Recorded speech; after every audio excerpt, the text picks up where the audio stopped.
diferencia de los bebés, que después de mucho gatear y andar a tropezones, eventualmente aprenden a caminar, el gobierno del presidente Gabriel Boric parece encaminado a llegar a los tropezones hasta el último día de su mandato. Al menos en esa dimensión, nadie podrá reclamar de que el gobierno que entró no es el mismo que aquel que dejará el poder en marzo de 2026. En todo empleo hay una curva de aprendizaje. Eso es especialmente cierto para las personas que carecen de experiencia en trabajos similares y que tienen que aprender todo sobre la marcha. Afortunadamente, a medida que va pasando el tiempo, la gente aprende de sus errores. Por eso, mientras más veces toque hacer la misma tarea, más habilidad y capacidad tendremos para hacerlo bien. La práctica hace la perfección, dice por ahí. Ese proceso de aprendizaje es lo que muchos esperaban ocurriera con el gobierno del presidente Gabriel Boric. Después de asumir el poder como el mandatario más joven en la historia moderna del país, Boric, en sus 36 años recién cumplidos, cometió varios errores típicos de un novato en sus primeros meses en el cargo. Al nombrar un gabinete repleto de coetáneos que también tenían nula experiencia en cargos ejecutivos, la energía y el voluntarismo que desplegaba el inexperto presidente junto a su equipo parecía recordarnos cotidianamente que tendríamos que acostumbrarnos a un inicio lleno de errores no forzados. La lista de errores es tan larga como conocida. Repetirlos solo ayuda a reabrir heridas y recordar vergonzosos momentos que, por sanidad mental, es mejor intentar olvidar.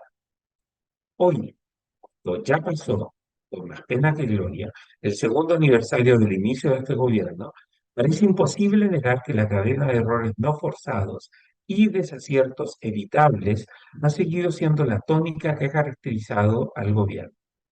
Pese a los cambios de gabinete, la adición de personas más experimentadas al segundo piso del gobierno, la llegada de consejeros y orejeros con amplia experiencia en el ejercicio del poder y los aprendizajes acumulados que se han evidenciado incluso en el físico del primer mandatario, la teoría del gobierno sigue siendo la de tropezar una y otra vez con la misma piedra de las improvisaciones, las contradicciones y las confusas explicaciones posteriores.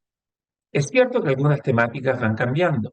En los últimos meses, las crisis del gobierno se han asociado a la respuesta gubernamental ante los incendios o a cómo enfrentar la crisis de las ISAPRES.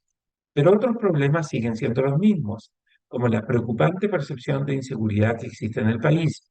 En todos los casos, el modus operandi de la fallida respuesta del gobierno es similar. Los ministros sectoriales se ven sobrepasados y la ministra vocera busca excusas y termina responsabilizando al gobierno anterior. Luego, la ministra del Interior asume algunas responsabilidades y anuncia diálogos. Finalmente, el presidente termina sorprendiendo a todo el mundo con declaraciones destempladas o con sorpresivas volteretas que cada vez tienen menos efecto. Esta dinámica se ha repetido una y otra vez en estos 2 años de gobierno.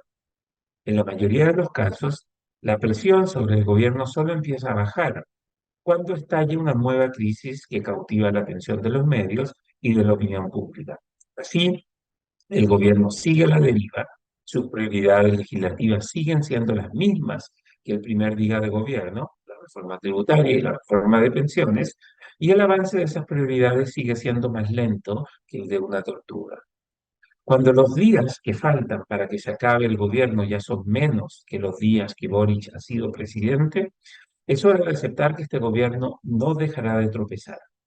Aquellos que esperaban que eventualmente el presidente aprendiera a habitar el cargo y sus equipos aprendieran a hacer bien su trabajo, tendrán que abandonar sus loables esperanzas.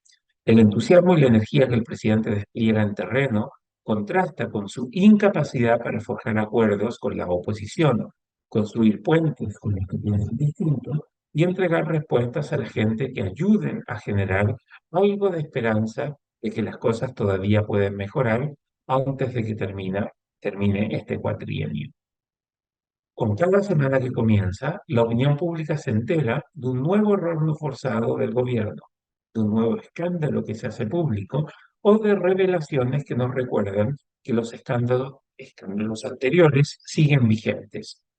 La esperanza de que este gobierno eventualmente pudiera aprender a caminar y pudiera llevar al país hacia un mejor lugar se ha desvanecido. Lo único que ahora queda es rogar para que esos constantes tropiezos no le hagan demasiado daño al país ni debiliten todavía más a un gobierno que a menudo se comporta como su propio peor enemigo. El Líbero, la realidad como no la habías visto. Haz que estos contenidos lleguen más lejos haciéndote miembro de la Red Líbero.